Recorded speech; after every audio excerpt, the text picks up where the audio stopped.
महावीर, मेरा एक पल में पूरा परिवार खत्म हो गया। मैं अकेला हो गया। मैं अकेला हो गया।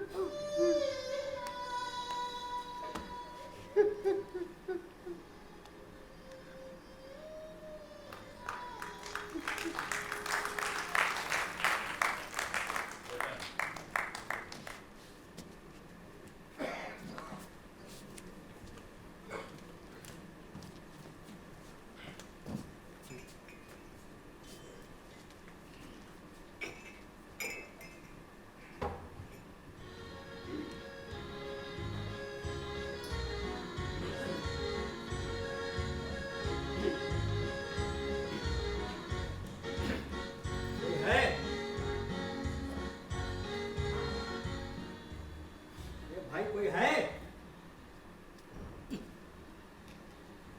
लगता है यहाँ आज मेरे सिवा कोई है ही नहीं। सारी की सारी बुढ़ा बटालियन जो है वो बैरक से ही गायब है। चलो भाई, थोड़ी देर के लिए ही सही राहत तो है कम से कम, नहीं तो सारा दिन ना चकरघिन्नी बना रहता हूँ। वैसे एक बात बताऊँ आपको, इन बुढ़ों की फरमाइश जो ना कभी खत्म नहीं होती है। वही जो है बोलेगा, अरे बेटा वो मेरी दवाई खत्म हो गई है, जब ऑफिस से लौटना तो मेरी दवाई लेते आना। कोई बोलेगा, अरे बेटा मेरी आँख चेक करवा दो, मुझे बड़ा धुंधला दिखाई देता है। कोई कहेगा, अरे बहू जरा एक कप चाय देना। बताइए अब बेटा 20,000 की नौकरी में क्या क्या कर लेगा भाई, है? अरे भाई बुढ़ापे में इतना ज़्यादा देख करके क्या करोगे? क्या चांद तारे देख करके गज़ल लिखनी है? अरे भाई चाय थोड़ी सी कम कर दो तो शुगर नहीं होगी। मुंह में दांत नहीं, पेट में आंत नहीं, लेकिन ठाठ नवाबों वाले हैं साहब। अरे बाबा मुंह पे पट्टी बांध करके एक कोने में चुपचाप पड़े रहो और अपनी एक्सपायरी डेट का इंतज़ार करो। अरे भाई कुछ मिल जाए तो खा पी लो, नहीं तो उपवास की आदत डाल लो, स्वस्थ बने रहोगे। वो योग बाबा भी यही कहते हैं, लेकिन मेरी सुनता कौन है? मैं तो पागल हूँ, बोलता रहता हूँ, बकबकाता रहता हूँ। चलो मुझे क्या करना है यार, जाने दो। ऐ हसीना बड़ी खूबसूरत है तू। मास्टर, पता है आज जैसे ही उमा जी मुझे पार्क में दिखाई दी, मैंने अंग्रेजी में बोला था गया धड़ाम। मैंने कहा गुड मॉर्निंग उमा जी। उमा जी ठीक है, मुझे देख के मुस्कुराई और बोली गुड मॉर्निंग जंगमैन। मास्टर ये जंगमैन क्या होता है? जंगमैन मतलब मेरी तरह जंग लगा हुआ आदमी। नहीं नहीं नहीं नहीं, उनका कहने का मतलब था जवान आदमी। क्या? हाँ जवान आदमी? हाँ जवान? हाँ। अभी तो मैं जवान हूँ, अभी तो मैं जवान हूँ, बुढ़ों का सलमान हूँ। हाँ, सलमान, आगे क्या हुआ ये बताओ। आगे? वो आगे बढ़ गई, मैं पीछे बढ़ गया। मैं पार्क में चला गया, वहाँ बच्चे डांस वांस सीख रहे थे, बस मैं उन्हीं में जाके घुस गया। यार बच्चे मुझे देख के हंस रहे थे, लेकिन मैं झिझका नहीं। अब बताइए, जो वही पार्क के गोल गोल चक्कर लगाओ, मॉर्निंग वॉक। एक बात बताऊँ आप लोगों को, ये मॉर्निंग वॉक कुछ नहीं होती है। ये पलंग तोड़ जो अमीर होते हैं ना, ये उनके चोचले हैं, चोचले। यार महावीर, ये मेरा अंडरवियर कहाँ है? देखो मास्टर, अंडरवियर यहाँ जान तक होता है, पूरा पैर भी नहीं। तो चल के वहाँ चला जाए। अरे लेकिन यार सुबह छोड़ के गया था मैं। सुबह? हाँ यहाँ? हाँ यहाँ। अरे ये सवाल है।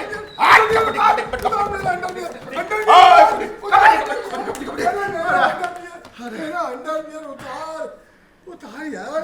मास्टर इस उम्र में क्या अपना है, क्या पढ़ाया, सब मोह माया है। चलो आज से हम तुम लंगोटिया यार हो गए।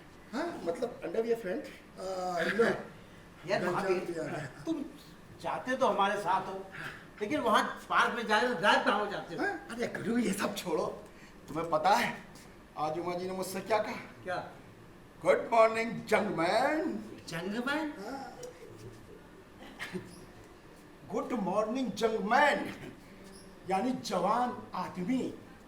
तुम्हें आदमी का? आदमी नहीं, जवान आदमी। बुढ़ापे में आंखें खराब हो जाना तो बिल्कुल। अच्छा, जल लो गुरु, गुरु जल लाओ, देखो माटल लपड़ लपड़ लपड़ लपटे उठो जाए। जलन कैसी? हैं? अरे भाई, गुरु को चेले की उंगली से कभी जलन नहीं हो सकती। जवानी में बात तो सही है, लेकिन पता है क्या है गुरु? हाँ। हम लोग कुछ करने की कोशिश नहीं करते, कोशिश करने से पहले ही हार मानते हैं। कोई कहेगा मुझे गठिया है, मैं योग वोग नहीं कर सकता। कोई बूढ़ा है कहेगा मैं डांस नहीं कर सकता, मैं खेल नहीं सकता। आज महावीर स्वामी प्रवचन के मूड में है। हाँ बच्चा, सोचता हूँ कहीं से कुछ पैसा वैसा मिल जाए तो एक आश्रम खोल डालूं। स्वामी जी, ये आश्रम क्या होता है? बच्चा, आश्रम वो होता है जहाँ न श्रम करना पड़े और न चाह शर्म। बिना श्रम के चढ़ावा आता रहे आता रहे आता रहे। अरे आश्रम की छोड़ो, ये बताओ डांस में तुमने क्या सीखा? अरे गुरु पूछो मत, एक दिन में वो सीख लिया कि। और एक और बात बताऊं, योग में डांस में कोई खास फर्क नहीं है। अच्छा। बस योग में म्यूजिक लगा दो, डांस हो गया। अच्छा, तो योग गुरु को डांस गुरु भी कह सकते हैं? अरे सामने वाला बुरा न माने तो कुछ भी कह सकते हो। तो डांस करो, हाँ। तो डांस करके दिखाओ। नहीं ऐसे नहीं, हाँ, तुम दोनों भी साथ दो तो। हैं? हाँ, अब जो अपने को बूढ़ा समझता हूँ बैठा है। बोला किसको बोला? हैं? हैं? अपने आप को पता नहीं क्या समझता है। अरे तू बूढ़ा होकर के डांस कर सकता है तो मैं क्यों नहीं कर सकता? मैं डांस कर सकता हूँ। संभाल मोहरा, मोर्चा संभाल, आ रहा हूँ। तो गुरु, हाँ। सबसे पहले हम हाँ। योग करेंगे। ठीक है। योग का मतलब होता है जोड़ना। हाँ। तो बच्चा लोग, सबसे पहले गुरु जी को प्रणाम करो। ठीक है। जीते रहिए, भगवान तुम्हारा भला करे। चलो सबसे पहले वार्म अप करते हैं। ये क्या होता है? अरे शरीर को गर्म करना। तो आग जलाओ ना। अरे आग आखिर समय में लगाई जाती है। आग जलाओ, कसरत करके शरीर को गर्म करना है। अच्छा। हाँ, तो सबसे पहले गर्दन की कसरत। बाएं दाएं बाएं दाएं। रहने तो कमर की कसरत करते हैं। हाँ? ये कमर पे हाथ रखो गुरु, ऐसे। अब कमर को चक्री टांग घुमाना है, कैसे? जैसे दही में मछली। अच्छा। हाँ, तो फिर छक्क छैया छक्क छैया छक्क छैया छक। ए मास्टर, घुमाओ। छक्क छैया छक्क छैया छक्क छैया छक। अब इसको उल्टा घुमाना है। छक्क छैया छक्क छैया छक्क छैया छक। रहने दो, नहीं तो मक्खन निकल आएगा। ऐसा करते हैं। अब हम आपको डांस सिखाते हैं। हाँ, सिखाओ। हैं? तो सबसे पहले कदम ताल, कदम ताल। एक एक कदम आगे बढ़ेंगे। हाँ, कैसे? यस। 1 2 3 4 फास्ट। 1 2 3 4 1 2 3 4। शाबाश, कैरी ऑन। अब इसको म्यूजिक के साथ करेंगे। लगे रहो, रुकना नहीं है। Carry on carry on.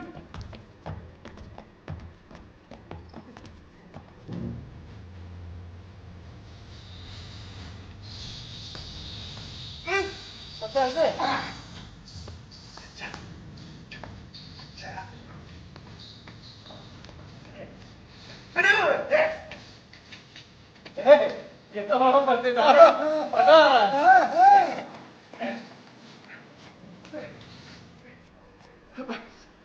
आजकल इतना काफी है, बैठ जाओ। महावीर यार, अरे मेरी तो इतनी देर में हवा ही निकल गई। रोजी निकलती है। ये डांस करने वाले सांस सांस कहाँ से लेते हैं? अरे वहीं से जहाँ से तुम ले रहे हो। अरे नहीं आ रही है यार। किसी दूसरी जगह से लेके देखो। अरे गुरु, एक बात तो बताना ही भूल गया। क्या? आज मैंने मून वॉक भी सीखी है। हैं? उनका? ये क्या होता है? मून वॉक मतलब चांद चहलकदमी। हैं? नमूना दिखाओ। दिखाओ। सबसे पहले पोजीशन, हाँ।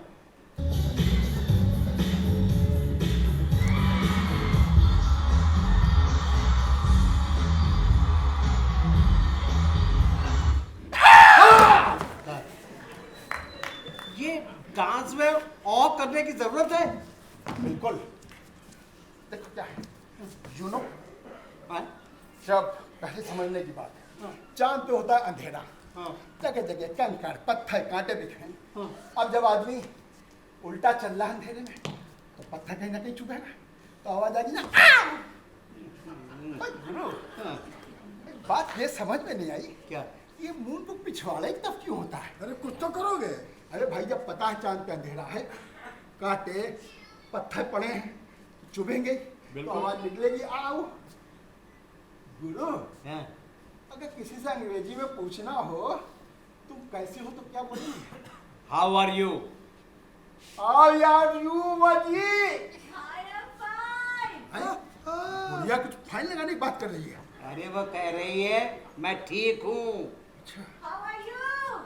आई एम डबल फाइन, जम के खा रहा हूँ, जम के चकाचक है सब। हाँ ए भाभी, हाँ, एक बार हिम्मत करके बोल दे।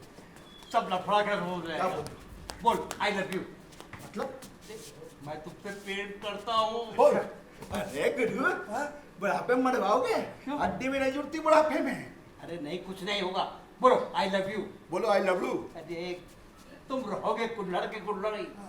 अरे आई लव यू, सिर्फ I love you. I love you बोलो। Uma ji, I love you. I love you too, young man. तो करेक्टर नाम की चीज ही नहीं है। अरे बुढ़िया कह रही है दो जवान लौंडों से प्यार करती है। I love you too young man. तुम रहोगे गधे गधे। वो कहना चाह रही है कि मैं भी तुमसे प्यार करती हूँ। क्या? हाँ।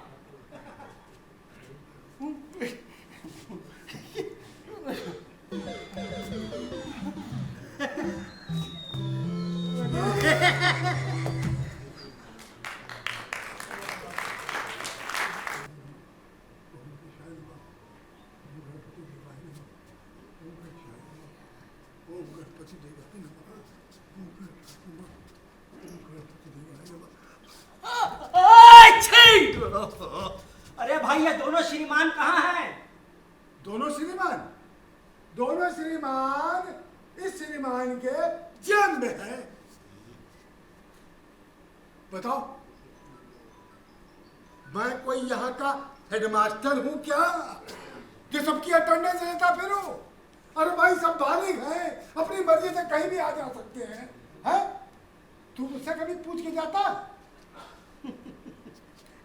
मेरी मॉर्निंग तो गुड हो गई, बाकी का दिन का ना भगवान मालिक है। टप्पू को सब पप्पू समझते हैं। बार बार दुत्कारा जाता हूँ, फिर भी बाज नहीं आता हूँ। कुत्ता हूँ ना, कुत्ता।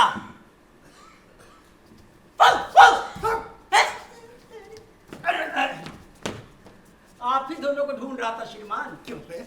हम दोनों के चवन्नी अठन्नी है जो हमको यहाँ ढूंढ रहा था तू?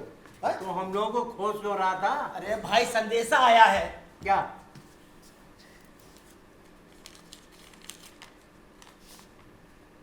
महानुभावों, आज सीनियर सिटीजन डे है। कृपया आप सभी इसे बड़े उत्साह के साथ मनाएं। संदेश समाप्त। धन्यवाद। मैं चलता हूँ। चलो भाई, इस एक दिन को हंसी खुशी के साथ मनाते हैं। मास्टर, चलो भाई, सब लोग तैयार कर। इतना उत्साह मास्टर तैयार हो। और नहीं आता, समझे? एक दिन भी हंसी खुशी के साथ मना लो यार। शिकवा शिकायत में एक दिन में ना निकल जाए। हाँ, ये तो है। अरे यार, वो हजामा नहीं बंद कर दे। नहीं यार, अरे कहीं कैसे गांठे लगाते हो? अरे भाई रुको। अभी उमा जी आ गई ना। अरे तो हमें ना। हाँ, तो पता चल जाएगा। अरे हमें तो नाचे घूमो। तुम क्या लगी ना हमें? उमा जी हमें तो तुम खुश, ना हमें तो वही खुश है। लग रहा है उमा जी आ रही। आ रही? आ रही। उमा जी आई है। अरे अरे अरे, उनको रोको। अबे यार, पूरे दीवाने काम करो, उमा जी को रोको। भाभी, उधर जाकर। ए, ये फिर तू जा। वही जरूर मुझसे मिल जाएगी। अच्छा मैं अभी इनको देखता हूँ। अपना शक्ल डाउन कर जल्दी।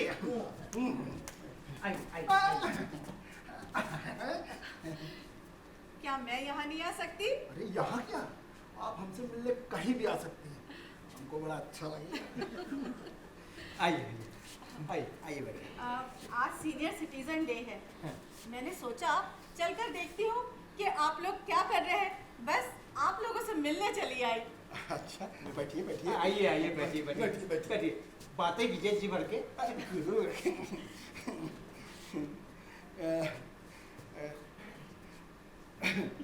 ए महावीर, हम लोग रुके या जाएं? हाँ, चले जाते ना तो अच्छा था। हाँ ठीक है, फिर बैठे जाते हैं।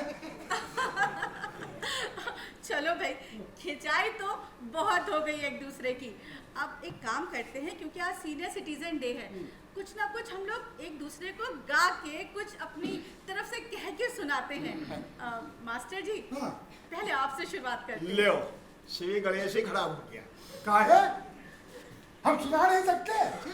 अरे हम गा भी सकते हैं और हम नाच भी सकते हैं। उमा जी को देख के बड़ों कैसे उचक रहे हैं। अच्छा ऐसा है तो फिर कैमरे करके दिखाओ। अभी ले, मैं तुम्हें कुछ भी नहीं करके दिखाऊंगा, मैं तुम्हें कुछ भी करके नहीं दिखाऊंगा, जो भी करूंगा अपनी मर्जी से, जो भी करूंगा अपनी मर्जी से।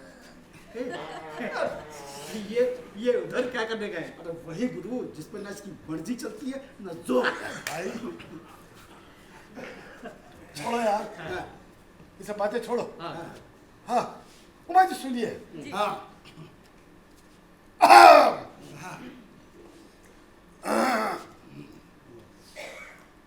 ओम जय जग। अरे भैया वो डकार लिया मैंने। हाँ सुनिए उमा जी। ओम जय जगदीश हरे हरे हरे, स्वामी जय जगदीश हरे, भक्त जनों के संकट छिन में दूर करे, ओम जय उमा जी बसित लाई। चलो भैया बाल बाल बच्चे। एक बात बताओ, बात अंताक्षरी की हो चाहे कुछ और, अपने मास्टर जी हमेशा यही सुनाते हैं। पता है उमा जी आपको, यहाँ के दीवार खिड़की दरवाजे सबको इनके दोहे चौपाई याद है। अब एक दिन तो आधी रात में बाथरूम से आवाज आ रही थी, मंगल भवन। वो मैं ही था। अच्छा। मैं ही गा रहा था। तुम क्या समझते हो? अरे भाई जिसको जो आता है वही तो सुनाएगा ना। अब तुम्हारी तरह वो फिल्मी गाने नहीं आते हमको। बिल्कुल ठीक कहा मास्टर जी ने। भाई जिसको जो आता है वो वही सुनाएगा। चलिए महावीर जी, आप कुछ सुनाइए। कुछ घटिया से शेर सुना। महावीर जी हैं, आइए जी, कुछ सुनाइए जी। शर्मा रहे। मैं भाषण सुनाऊंगा। आज भाषण नहीं होगा, भाषण सुनकर पूरा देश बाहर हो चुका है। अरे मैं आधा पागल हो चुका हूँ, इसीलिए सुनाना चाहता हूँ कि कुछ लोग पूरे पागल हो जाएं। हाँ सुनाओ। ठीक है सुनिए। सुनाओ। बैठो गुरु। सुनाओ चलो कोई शेर सियार सुनाओ बढ़िया सा। अर्ज किया है। हाँ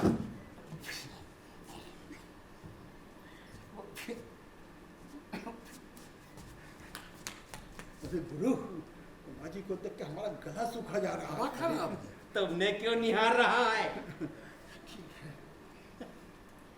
सुना सुना। उमा जी आप इधर देखिए ना। इधर इधर इधर सुनो। तो अर्ज किया है, क्या जवानी थी क्या कहानी थी, क्या जवानी थी क्या कहानी थी, वो जब भी मुझे मिलती थी झट से चूम लेती थी। Control master. क्या जवानी थी क्या कहानी थी, वो जब भी मुझे मिलती थी झट से चूम लेती थी। वो कोई और नहीं, अरे वो मेरी अपनी नानी थी। वाह वाह वाह वाह। बाबा तो फिर एक और सुनाता हूँ। हाँ। पता हुआ जी आपको, जब भी मैं कुछ सुनाता हूँ तो पब्लिक जरूर कहती है हंस मोर हंस मोर हंस। हंस मोर नहीं बंस मोर होता है, उसका मतलब होता है एक बार और। हाँ वही तो एक सुनाता हूँ। हाँ सुनो। कभी हम भी हसीनों के गले लगने के काबिल थे। बेटा गले पड़ते हैं। गला दबा भी देता हूँ, चुपचाप शेर सुनो। कभी हम भी हसीनों के गले लगने के काबिल थे, मगर ये उन दिनों की बात है जब हम साल भर के। लानत है बेहया। धन्यवाद। ए भाभी, अभी उमा जी इम्प्रेस नहीं हुई, कुछ और बढ़ाता सुनो। हाँ। अरे रुकिए, मैं बताना भूल गया। क्या? लेटर आया था कल, ये मैं आप लोग को बताना ही भूल गया। ये तो केयर टेकर के नाम है। हाँ, लेकिन अंग्रेजी में है ना, और अंग्रेजी केयरटेकर के पूरे खानदान को नहीं आती है। व्हाट? क्या? ओह नो, क्या हुआ? ये वकील का नोटिस है। हाँ, नोटिस। अपना घर के संचालकों को सूचित किया जाता है कि इस स्थान को यथाशीघ्र खाली कर दे। इस संपत्ति का मालिकाना हक अनंत डालमिया के पास है, जिस पर आपका अवैध कब्जा है। हाँ।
चाय नहीं पीनी है। लीजिए ना मास्टर साहब, आज आपने दोपहर में भी खाना नहीं खाया ठीक से। अरे भाई खाना पीना छोड़ देना किसी समस्या का समाधान नहीं है। आज तुम दोनों मॉर्निंग वॉक पे भी नहीं गए। मन नहीं किया। लीजिए ना मास्टर साहब, बहुत अच्छी बनाई है मैंने चाय। ले लो मास्टर।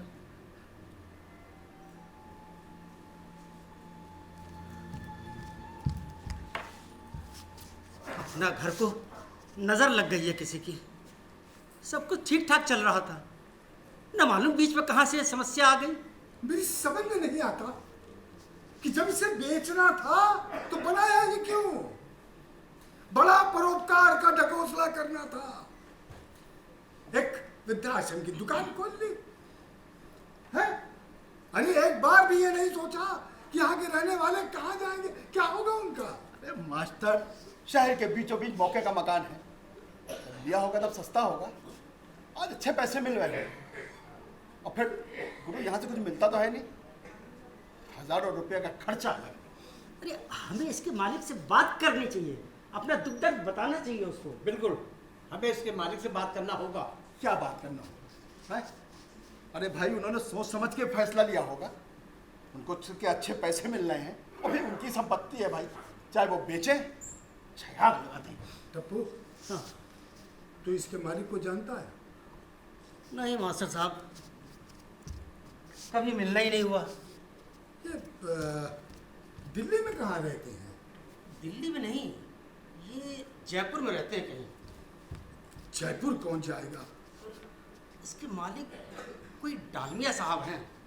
दिल्ली जयपुर में पता ना मालूम हो, कहाँ तलाशता फिरेगा आदमी। आप लोग ऐसी बात मत कीजिए।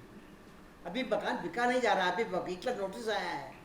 जब मकान बिकेगा या कोई बात करने आएगा तब देखा जाएगा। क्या देखा जाएगा गुरु है? अरे पुलिस आएगी और हमको घसीट के बाहर कर देगी, और ज्यादा फैल मचाओगे ना तो डंडों से मारेगी अलग। पुलिस भी पैसे वालों का ही साथ देती है। और मास्टर, वो हम लोगों का राशन पानी बंद कर दें, बिजली पानी काट दें, अरे यार, क्या कर सकते हैं? इतने बड़े शहर में मेरा कोई अपना भी नहीं है, कोई ठिकाना नहीं है जहाँ जहाँ जाके बुढ़ापे के आखिर दिन चैन से गुजार सकूं। न जाने किस्मत में क्या लिखा है। और रात को खाने में क्या बनाऊं? तुझे खाने की पड़ी? यहाँ सबकी जान अटकी पड़ी हुई है। अरे दोपहर से गैस तक नहीं पास हो रही है। अरे मास्टर, उस तो बेकार नाराज हो रहा है। पप्पू, जो मन में आए बना ले। मेरे लिए मत बनाना। अरे क्यों आत्महत्या करने पे तुले हुए हो? अरे यार घनश्याम, किसी तरीके से ये सब मामला खत्म हो, छुट्टी मिले इस नरक से। अरे यार, तुम पूजा पाठ करने वाले इंसान हो, हैं? कुछ तो ऊपर वाले पे विश्वास करो। ऊपर वाला इतना निर्दयी नहीं हो सकता। अरे हमारा सब कुछ छीन लिया है, बस एक छत बची है, वो हमसे नहीं छीन सकता। ऊपर वाले पे विश्वास करो, सब ठीक हो जाएगा। बुढ़ापा भी क्या चीज है। तिनका जोड़कर हम एक संसार बनाते हैं। अपने लिए कम, दूसरों के लिए ज्यादा जीते हैं। बच्चों को ये चाहिए, बच्चों को वो चाहिए, बच्चों को अच्छी शिक्षा चाहिए, बच्चों का अच्छा भविष्य चाहिए। और उनका भविष्य बनाते बनाते हम अपना वर्तमान गंवा बैठते हैं। खुद किराए के एक कमरे के मकान में रहते हैं, लेकिन कोशिश होती है कि हमारे बच्चों के सर पर अपनी छत हो। इसके लिए हम इससे उससे कर्जा लेते हैं, औकात से बाहर जाकर। अरे हमारी कमाई का ज्यादातर हिस्सा तो कर्जा चुकाने में निकल जाता है। अपनी हर खुशी हम कल पे टाल देते। कल हो जाएगा, अरे अगले महीने हो जाएगा, अरे कोई बात नहीं, अगले साल हो जाए। कल कल कल कल करते करते एक दिन हमारी जवानी चली जाती है और बुढ़ापा आ जाता है। हमारी खुशियां दफन हो जाती।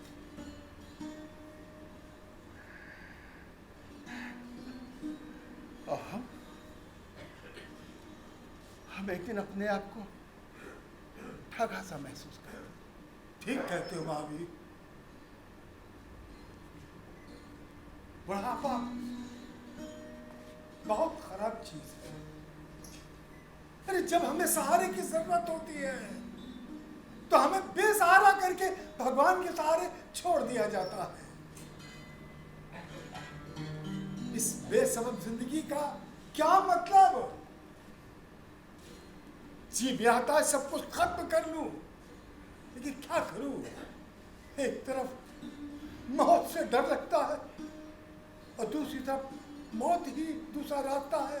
अरे कमरे में एक लाश की तरह पड़े रहो, पड़ोसी को भी मरने की खबर लाश से उड़ती दुर्गंध से होती है। बुढ़ापे में अपनी मर्जी से आदमी जान दे सके, सरकार को ऐसा कानून जरूर बनाना चाहिए। अरे तुम लोग ऐसी बात मत करो यार।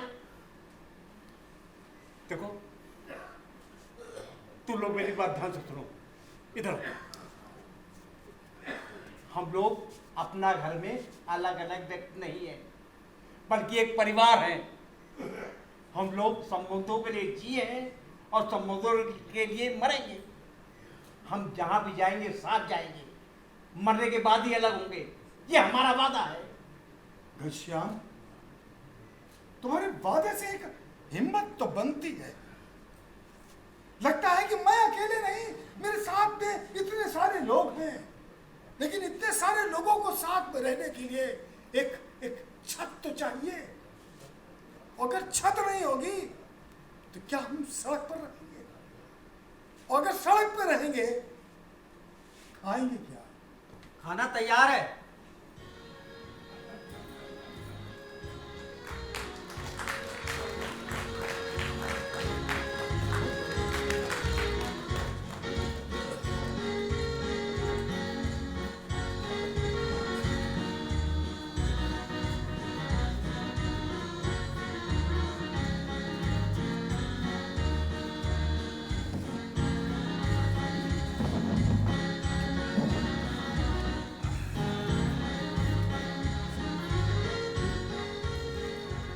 भाई आज तुम लोग पीछे रह गए।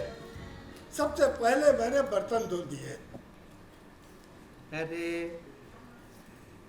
लो सब्जी भी कट गई। वाह, टप्पू ये सब्जी की टोकरी ले जा, सब्जी कट गई है।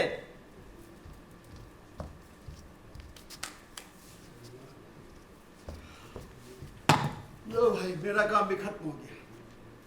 वैसे मन था आज कुछ करूंगा नहीं, मैंने कहा जब बिकेगा तब देखा जाएगा। अरे भाई कुछ ऊपर वाले पे भी छोड़ दो। बिल्कुल।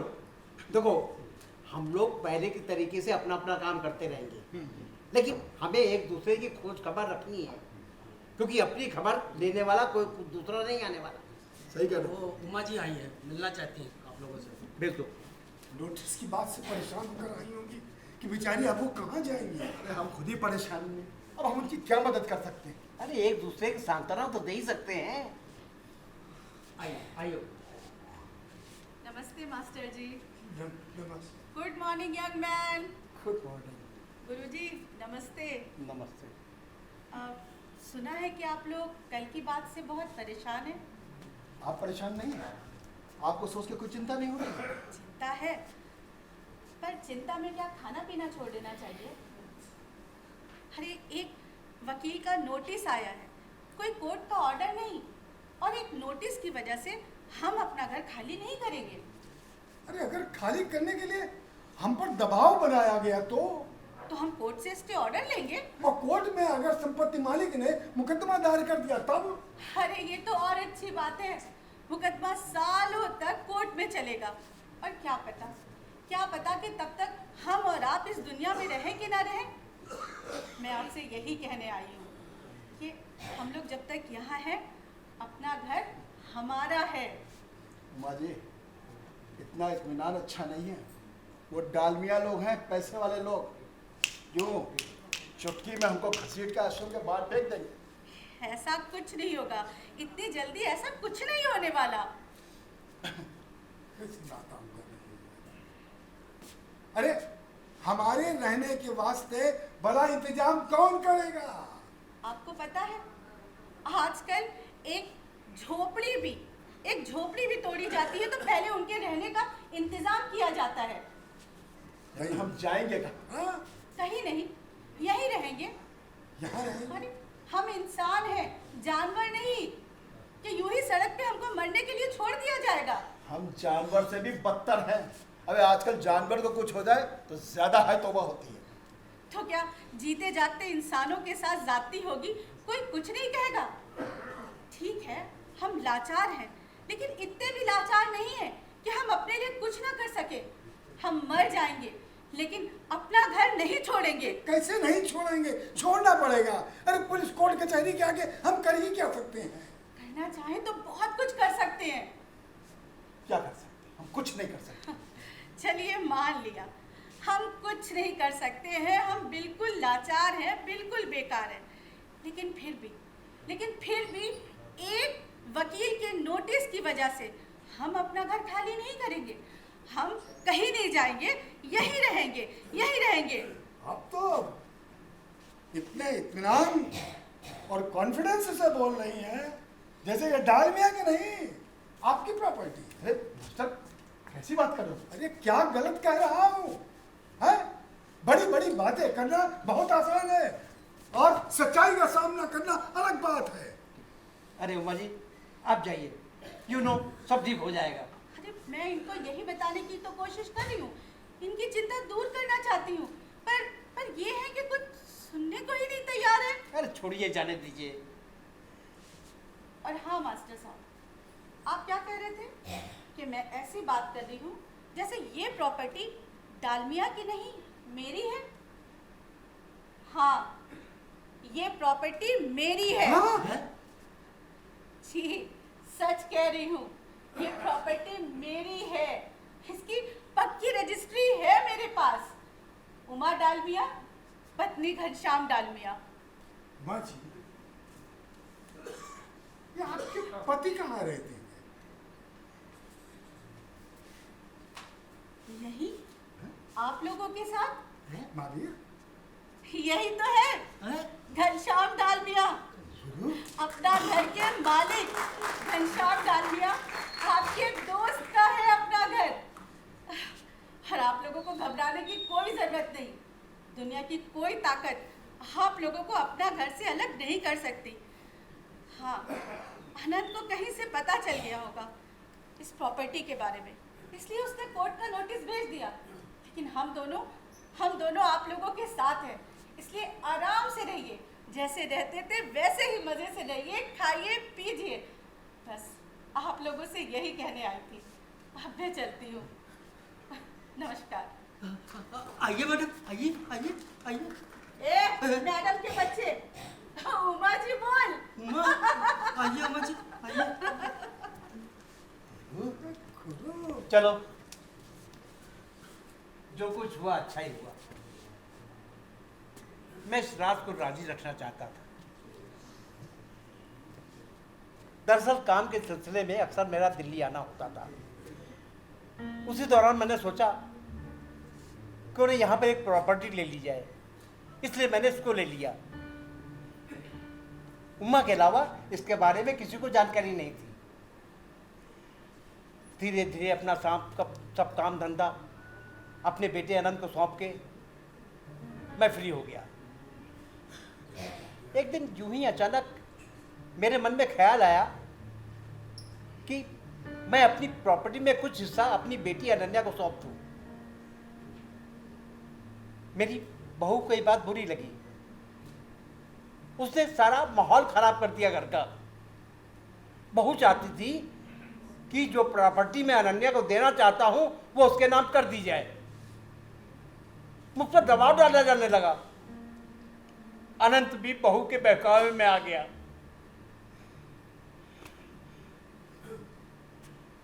इंसान जब भी हारता है ना तो अपनों से हारता है। एक दिन वो घड़ी आ ही गई और बहू मेरे कमरे में आके बोली कि डालमिया परिवार की जितनी प्रॉपर्टी है उसमें आधा हिस्सा मेरे नाम कर दो, वरना मैं कुछ कर बैठूंगी और नाम आप लोगों का लगा दूंगी। आप दोनों जेल जाओगे। आपका इज्जत, नाम, शोहरत सब मिट्टी में मिट जाएगी। उसके बाद सुनकर हम दोनों घबरा गए। एक दिन अनंत किसी काम से बहू को लेकर उदयपुर गया था। बस सब कुछ छोड़ छाड़ के हम दोनों यहाँ चले आए। तब से यही हमारा घर है और यही हमारा परिवार। घनश्याम, इतने दिन से तुम हम लोगों के साथ में हो, अरे भनक तक नहीं लगने दिया है? कमाल है। घनश्याम, माफ करना यार, हम लोग तुमसे काम करवाते थे। अरे तुम करवाते नहीं थे, मैं खुद करता था। अरे अपना काम करने में माफी कैसी यार। गुरु, मुझे भी माफ कर दो। वो मैं उमा जी को लेके उल्टा सीधा बोलता था, लेकिन तो आई लबड़ू बोल दिया था। अरे तुझमें क्या है? हर देवर अपनी भाभी से इतना ही प्रेम करता है।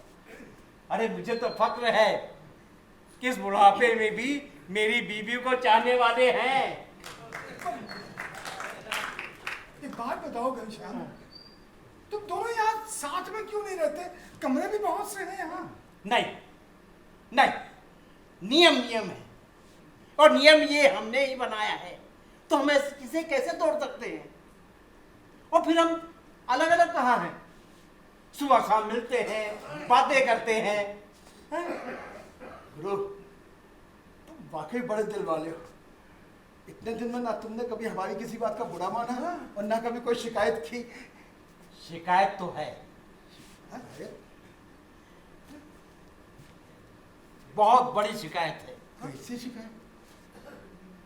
उमा ने मुझसे आज तक कभी नहीं कहा आई लव यू टू। पहली बार सही जगह संगीत दियो। सुनिए क्या हुआ? सुनिए, वो अनंत आया है बाहर। अनंत यहाँ? हाँ, मुझे देखकर उसके चेहरे का रंग उड़ गया। आपसे मिलना चाहता है। अरे तो उसे बता देती कि मैं जिंदा हूँ, मरा नहीं हूँ। कैसी बातें कर रहे हो? सही कह रहा हूँ मैं। उसने तो सोचा होगा हम लोग कहीं मर खप गए। आज जिंदा देख के वो निराश हो रहा होगा। पता नहीं, आपसे मिलना चाहता है। किस लिए? इधर ही आ रहा होगा। लेकिन मुझे उससे नहीं मिलना है। मास्टर, जाके दरवाजा बंद कर दो, जाओ। घनश्याम, अरे एक बार मिल लो उससे, आखिर आखिर वो तुम्हारा बेटा है। अरे मेरा कोई बेटा नहीं है। वो अपने माँ बाप से मिलने नहीं आ रहा है। वो इस प्रॉपर्टी से मिलने आ रहा है। और मां, तुमने उसे बता दिया ना ये प्रॉपर्टी मेरे तुम्हारे नाम में है, वो इसे भूल जाए। जी बता दिया। सर दरवाजा खोलिए, दरवाजा नहीं खुलेगा। अनंत भैया आए हैं। अरे मैं नहीं जानता किसी अनंत भैया को, मुझे नहीं मिलना है। अरे आपके बेटे अनंत भैया आए हैं। अरे मेरा कोई बेटा नहीं है, मेरा कोई बेटा नहीं है। इतने साल कहाँ थे तुम्हारे अनंत भैया? दुनिया को दिखावे के लिए पिंडदान कर दिया होगा, कर्मकांड का दिखावा भी कर दिया होगा। अरे जो औलादें अपने माँ बाप को जीते जी शांति से जीने नहीं देती, वही मरने के बाद ढकोसला करती है। तिल तिल कर मरने वाली आत्मा को शांति कैसे मिल सकती है? ऐसी बातें क्यों कर रहे हो? सही कह रहा हूं मैं। सर अरे सर दर्द करके मेरा सर क्यों खा रहा है? दरवाजा नहीं खुलेगा। सर एक बार दरवाजा तो खोलिए। चल एक बार में तुम्हारी समझ में नहीं आती, उसे समझ जाए। और मेरी तो भगवान से यही प्रार्थना है, उसके यहाँ भी उसके जैसी है औलाद पैदा हो, और जो उसने मुझसे किया है वही उसके साथ करे, तब उसे हमारे दर्द का एहसास होगा। अरे जाओ, नहीं मिलना है मुझे। अरे उनसे कह दो वो नहीं मिलना चाहते, क्यों बार बार तंग कर रहे हैं। ठीक है। अरे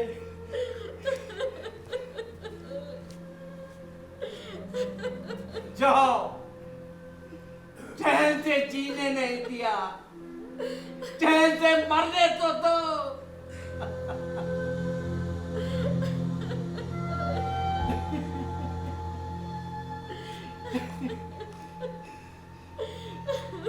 अरे ऐसी औलाद के लिए क्यों रोती हो? है? ऐसी औलादें जब माँ बाप के साथ ये व्यवहार करती है, ये सलूक करती हैं, तो भी नहीं सोचती कि सवेरे उनका भी बुढ़ापा होगा, और अगर उनकी औलादें उनके साथ ऐसा व्यवहार करे तो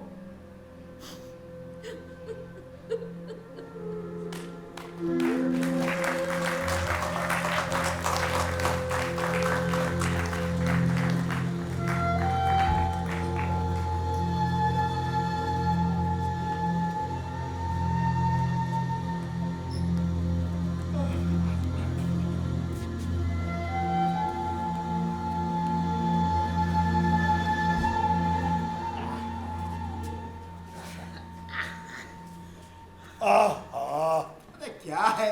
अरे यार, आज खीर देख करके अपने आप को रोक नहीं पाया।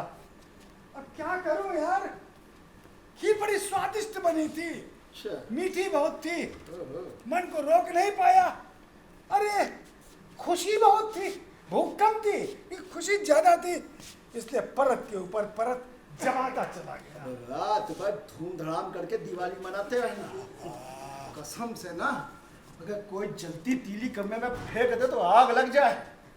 अरे कम से कम अपना नहीं तो हम लोगों का तो सोचा करो भाई। अरे जाओ यार, टप्पू से दवा ले लो। हाँ यही ठीक है। अरे जाओ, ऊपर नीचे सब यार चलो, इतनी देर से हाथ बजा रहा हूँ, सुन नहीं रहे हो। अरे जगह से सावधानी घटी और दुर्घटना घटी। Sorry sorry sorry. देखा गुरु, कल तक बुढ़ाओ भूख नहीं लग रही थी, उपवास कर रहे थे, आज खाना शुरू किया है, रुकने का नाम ही नहीं। भूख का संबंध पेट से नहीं होता, मन से भी होता है। अगर मन अच्छा हो तो भूख ज्यादा लगती है और सब सही हो जाता है। सही कह रहे हो, बड़े दिनों से दिल पे बड़ा बोझ था। लो आ गए भाई। दवाई के डिब्बे में पुदीन हरा था। अच्छा, टप्पू ने कहा मास्टर जी पुदीन हरा खाओ तबीयत हरी हो जाएगी। क्या पुदीन हरा?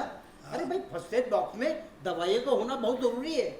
अगर रात रात किसी को कुछ हो जाए तो क्या पुदीन हरा खिलाओगे?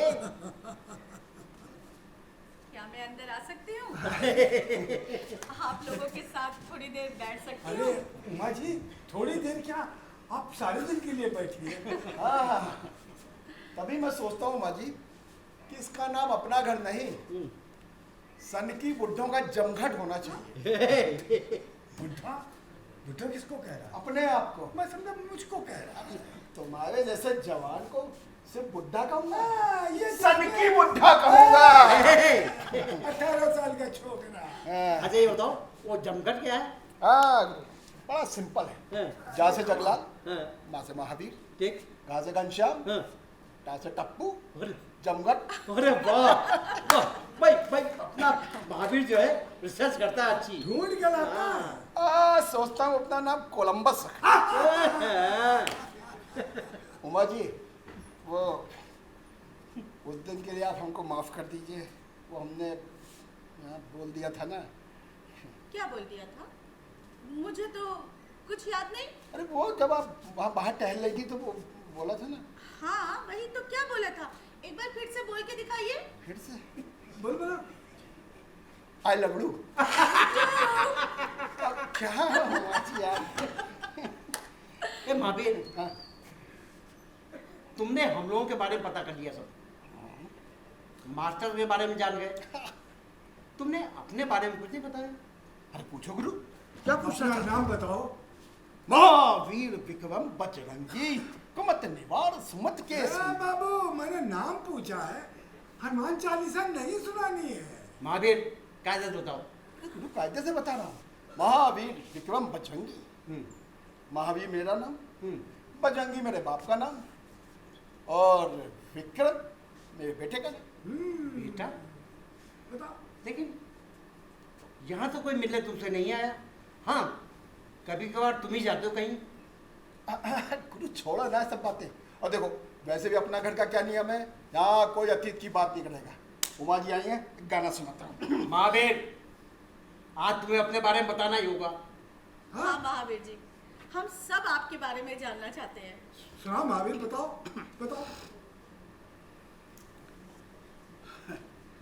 मेरा एक छोटा सा परिवार था। मैं, मेरी पत्नी, मेरा बेटा विक्रम। प्यार से हम लोग उसे विक्की कहते थे। अब कमाने वाला अकेला मैं। सब जानते हैं डाकिये की तनख्वाह कितनी होती है। उसमें मकान का किराया, राशन, पानी, मेहमानों की आवभगत और बच्चे की दवा दूध। इस तंगी गृहस्थी में भी मेरी पत्नी ने मेरा बहुत खूबसूरती से साथ दिया। जानते हो, मेरा कुर्ता फटा तो बच्चे का झबला बना दिया, पजामा फटा तो तकिए का गिलाफ या आटे का झोला बना दिया, उसकी साड़ियाँ फटी तो खिड़की दरवाजों के पर्दे बना दिए। लक्ष्मी थी लक्ष्मी। उन्होंने आपका साथ कब छोड़ा? जब विक्की 5 साल का था।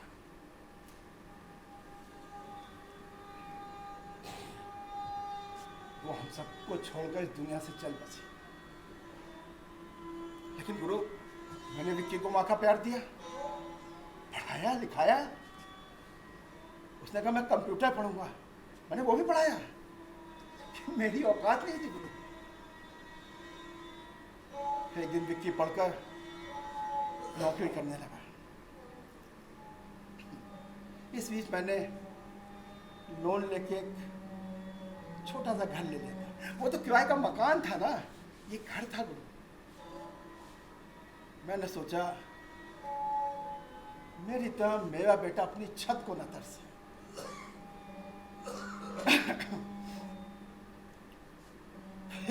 एक दिन विक्की बोला, बापूजी अब मैं अच्छा खासा कमाता हूँ, अब आप ये डाकिया की नौकरी छोड़ दीजिए। गुरु, उस दिन मुझे अपने बेटे पर बड़ा गर्व महसूस हुआ, लेकिन मैंने झूठ मूठ बहाना बना के डाकिया की नौकरी छोड़ी नहीं। मैंने कहा अरे भाई, इसी बहाने में थोड़ा काम में लगा रहता हूँ, 2-4 लोगों से मिलना हो जाता है।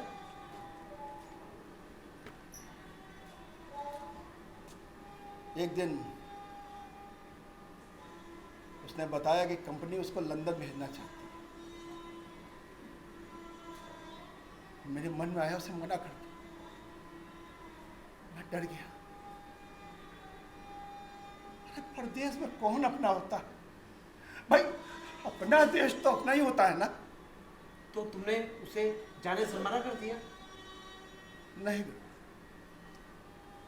फिर मैंने सोचा कल को बेटा ये ना कहे कि आपकी वजह से मुझे एक मौका मिला, मैं उसका फायदा नहीं उठा सका।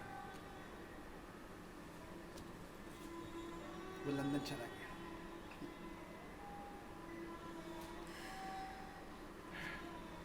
मैं भी इधर रिटायर हो गया था। पूरे 2 साल बाद वो लंदन से वापस आया। एक दिन मुझसे बोला, बाबूजी आप मेरे साथ लंदन चलिए, वहाँ मुझे बहुत बड़ा मकान मिला है, सामने पार्क है, क्लब है। मैंने कहा बेटा लेकिन इस घर का क्या होगा, इसकी देखभाल कौन करेगा?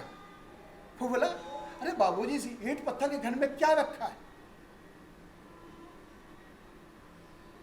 उसे क्या पता इस घर के ईंट पत्थरों में मेरा पसीना भी लगा।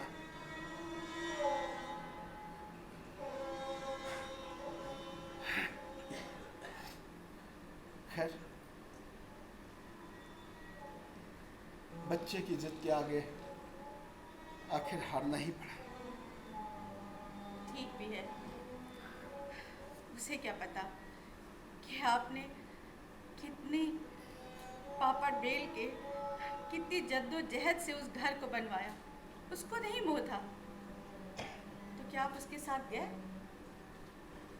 नहीं हुआ जी, मुझे अपना देश, अपनी भाषा, अपने लोगों से बिछड़ना अच्छा नहीं लगा। मेरे मन में एक अनजाना सा भय उत्पन्न हो रहा था। ऐसा लग रहा था जैसे कोई मेरी जान खींचे ले। लेकिन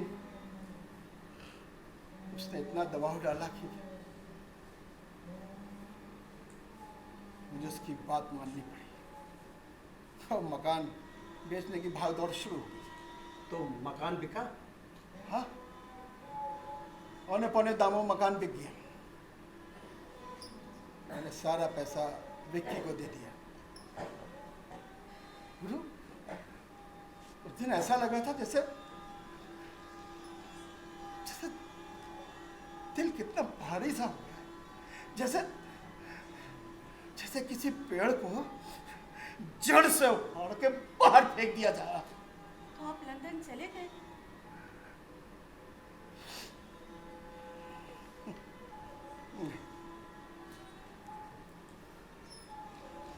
लंदन जाने में 2 दिन बाकी थे। विक्की ने बताया 2 दिन बाद लंदन चलेंगे। मैं भी अपनी तैयारियों में लग गया। एक दिन पहले मैं शहर में अपने मिलने जुलने वालों से मिलने चला गया। देर रात लौटा, खाना खाकर सो गया।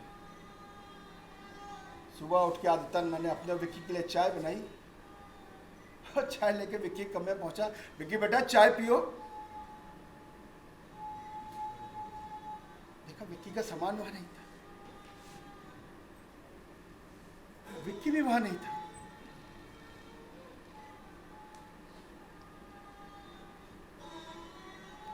टेबल पर कुछ रुपए पड़े हुए थे। और विक्की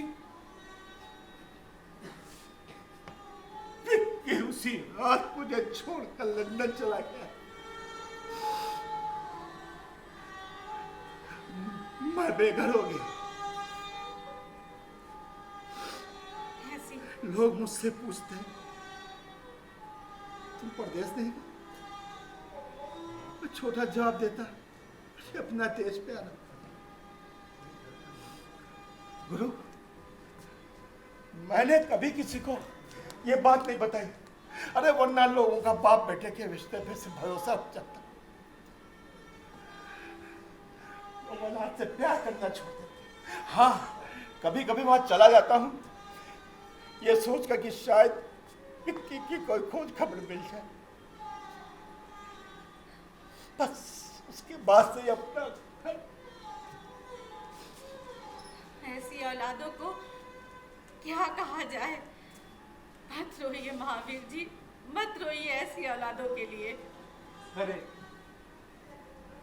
रो ले तो जी हल्का हो जाएगा। ऐसी औलाद के लिए क्या रोना?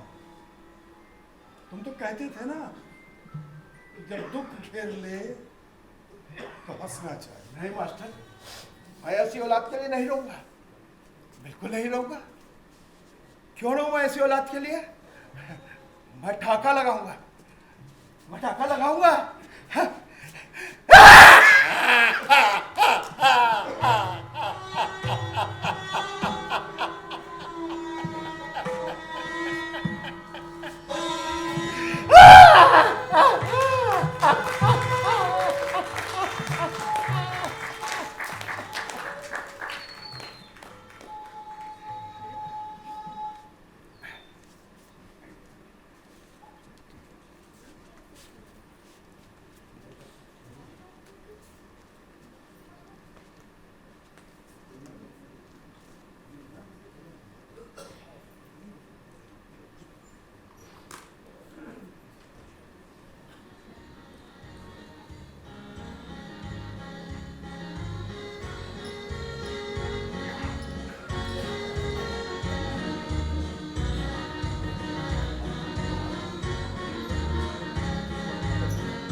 तो आप बता सकते हैं आपको ये नाटक कैसा लगा? हालांकि नाटक तो नहीं था, मैं देख रहा था आपके साथ। नाटक नहीं, कहीं ना कहीं हकीकत है, और हकीकत से ही कहानियाँ उठती हैं और इस मंच तक आती हैं। मैं आपको पहले ही बता चुका हूँ। तो आइए, जिन लोगों ने इतनी देर हमें बांध के रखा, हमें समझाने की कोशिश की कि हमारा दायित्व, हमारा कर्तव्य अपने माता पिता या अपने बुजुर्गों के लिए क्या है, तो उससे आपका परिचय करा दूँ। टप्पू, जनाब ओम प्रकाश श्रीवास्तव। घनश्याम की भूमिका में थे हमारे जनाब राजेश मिश्रा जी। जगमोहन की भूमिका निभा रहे थे अश्वनी मक्खन। उमा का किरदार निभा रही थी अनीता वर्मा। आज के इस प्रोग्राम के मुख्य अतिथि स्वागत में आलोक कुमार पांडे जी। मैं चाहूँगा जोरदार तालियां बजाएं। मैं समझ रहा हूँ कि एक किरदार रह गया है, लेकिन मैं उसे बोलूँगा, लेकिन उसके स्थान पर ही बोलूँगा मैं उसे। सेट डिजाइनिंग में जामिया शकील साहब का नाम है। सेट निर्माण में शिव रतन जी का, तालियां बजाते रहिए। सब बैक स्टेज के वो लोग हैं जिन्होंने बहुत मजबूती से अपने काम को किया है। नाट्य रचना थी जयवर्धन जी की, और प्रकाश परिकल्पना हमारे देवाशीष मिश्रा जी की, और सहायक संदीप देव जी, और मुख्य संज्ञा जो है वो अंशिका क्रिएशन, और संगीत दिया है योगेश शुक्ला जी ने। बहुत जबरदस्त संगीत दिया इन्होंने। वेशभूषण डॉक्टर शैली श्रीवास्तव, मंच व्यवस्था योगेश शुक्ला जी। वीडियोग्राफी और स्टिल फोटोग्राफी, यानी आज के इस ड्रामे को, इस नाटक को मैं दीप प्रज्वलन से लेकर अपने कैमरे में कैद किया है जनाब अनवर बेग साहब ने। उद्घोषक मैं आमिर मुख्तार। कार्यशाला निर्देशन प्रभात कुमार बोस जी का। निर्माण सहयोग हमारी भारत सरकार, सांस्कृतिक मंत्रालय नई दिल्ली एवं श्रद्धा मानव सेवा कल्याण समिति लखनऊ। और आज के इस नाटक के महावीर और संपूर्ण परिकल्पना एवं निर्देशन अनुपम विसारिया।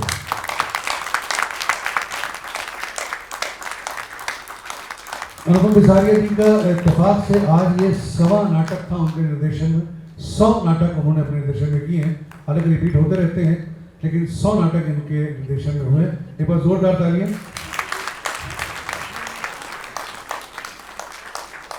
मैं मंच पर एक बार मुख्यातिथि महोदय को, हमारे दीपक मिश्रा जी को बुलाना चाहूँगा कि मंच पर आए। साथ ही साथ मैं श्रद्धा मानव सेवा कल्याण समिति की अध्यक्ष आदरणीय श्रीमती अर्चना बोस जी को मंच पर बुलाना चाहूँगा। साथ ही साथ आलोक कुमार पांडे जी को मैं मंच पर आमंत्रित करना चाहूँगा।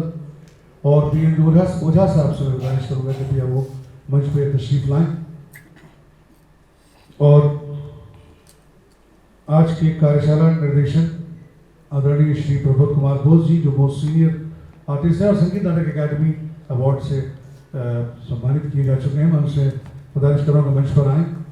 और हमारे निर्देशक को आज के, अक्सर मैं जब अनुपम विसारिया जी का नाम लेता हूँ तो एक नाम पता नहीं पहले आ जाता है, राज विसारिया जी का, स्वर्गीय, जिस परंपरा को उन्होंने बनाया, यानी भारतीय नाट्य अकादमी का उन्होंने बुनियाद रखी उसकी, और जिस नाटक से वो हमें रूबरू कराना चाहते थे उसे कायम रखने में अनुपम विसारिया जी पूरी मेहनत कर रहे हैं। बहुत बहुत धन्यवाद। नाम की लाज वो रखे हुए हैं। और आज हमारे सामने बहुत सीनियर आर्टिस्ट यहाँ पर मौजूद हैं। मैं गोपाल सिन्हा जी का जिक्र करूँ, या मैं संगम बहुगुणा जी की बात करूँ, या मैं कथक गुरु कुमकुम धर जी की बात करूँ, मैं किसकी बात करूँ, मिस्टर ज्ञानी साहब की बात करूँ जो यहाँ पर उपस्थित है। सब सीनियर, मोस्ट सीनियर आर्टिस्ट यहाँ पर मौजूद हैं। और उन सब की मौजूदगी में मैं चाहूँगा कि हमारे मुख्य अतिथि महोदय जो हैं वो हमारे अनुपम विसारिया जी को ये स्मृति चिन्ह प्रदान करें आज के इस नाटक के लिए। एक बेहतरीन सब्जेक्ट, एक बेहतरीन नाटक आज श्रद्धा मानव सेवा कल्याण समिति की ओर से हमें यहाँ पर देखने को मिला। अब मैं चाहूँगा कि आपने शुरुआत की थी दीपक जी, और नाटक आप देख रहे थे, और मैं चाहूँगा कि अपना फीडबैक जरूर दे दें। देखिए, फीडबैक किसी भी चीज़ के समापन पे दिया जाता है, और चूँकि हमारे आमिर साहब ने कहा कि फीडबैक दे दीजिए, तो ये तो निरंतर चलने वाली चीज़ है। ये केवल एक विश्राम ले रही है व्यवस्था जो इतनी बड़ी रची गई। इसका फीडबैक यही है, जैसा कि मैंने पहले कहा था, कि ये ऋषि परंपरा से चली आ रही चीज़ों को आज कलयुग के समय में, ये सब भी ऋषि हैं जो आपके सामने हैं, और उसको वो आगे बढ़ा रहे हैं। इसका कोई फीडबैक नहीं है। इसका यही फीडबैक है कि हमारी पीढ़ियां सीखें इससे, इसको आगे बढ़ाएं और निरंतरता बनाए रखें। और इसका समापन हमारे या किसी और के चाहने से कभी नहीं होगा। ये विश्राम होगा और उसके बाद फिर ये अपने समय से शुरू हो जाएगा। बस यही कहकर मैं अपनी वाणी को विराम देता हूँ। धन्यवाद। बहुत खूबसूरत बात की। मैं पीके जी को बुलाना चाहूँगा मंच पर। वो अनुभव जी को ये बुके, ये फूलों का गुलदस्ता, पुष्पगुच्छ भेंट करना चाहते हैं। मैं उन्हें आमंत्रित करता हूँ कि वो पूरी टीम को अपनी खुशी का इजहार करें। और चलते चलते बस इतना ही कहूँगा कि नाटक जारी रहे। जैसे हमारे अतिथि महोदय आदरणीय श्री दीपक मिश्रा जी ने कहा कि फीडबैक क्या देंगे, विश्राम होगा और फिर आगे बढ़ेंगे।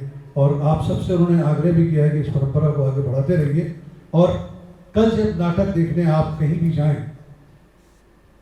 तो उसी तरह जाइएगा जैसे किसी बड़ी फिल्म को देखने जाते हैं, वैसे दर्शक की तरह जाइएगा और अपने साथ के लोगों को लेकर आइए ताकि इसको आगे बढ़ाया जा सके। मैं श्रद्धा मानव सेवा कल्याण समिति की अध्यक्षा से कहूँगा कि वो आप सभी का धन्यवाद ज्ञापन करें, हमारे अतिथि का, हमारे कलाकारों का, और हमारे दर्शकों का और हमारे मेहमानों का। मैं अपनी तरफ से सबसे पहले दीपक मिश्रा जी को बहुत बहुत धन्यवाद करना चाहूँगी, क्योंकि अपने कीमती समय में से उन्होंने कुछ समय हम लोगों के लिए भी निकाला। और आज की जो हमारी टीम, जो अनुपम बिसारिया के डायरेक्शन में हम लोगों ने नाटक देखा छोड़ो कल की बातें, जो कि अपने आप में सही बात है। एक आजकल का क्या कह सकते हैं कि आजकल का कुछ चल ही रहा है ऐसा सिस्टम जिसे हमें कुछ हद तक हटाना पड़ेगा। खैर वो तो अलग की बात है, लेकिन आज का नाटक बहुत ही अच्छा रहा। आप सब कलाकारों को हमारी तरफ से हार्दिक शुभकामनाएं। और बहुत ही अच्छा निर्देशन रहा, कलाकारों ने अपना अभिनय भी बहुत अच्छा किया और दीपक जी ने अपना समय दे करके हम लोगों को अनुग्रहित किया। और आज की शाम के लिए आप सब दर्शक यहाँ आए, उनका भी मैं हार्दिक हृदय से स्वागत करती हूँ, अभिनंदन करती हूँ। अच्छा, शुभ रात्रि, शुभ है। बहुत शुक्रिया। और चलते चलते बस इतना ही कहूँगा, अगर गुमनाम है कोई तो उसे एक नाम मिल जाए, मिले आशीष जिन्हें इनका, उसे पहचान मिल जाए। भला कैसे नहीं उसका मुकद्दर रंग बदलेगा, सुदामा को अगर जो आप सा घनश्याम मिल जाए। बहुत बहुत धन्यवाद।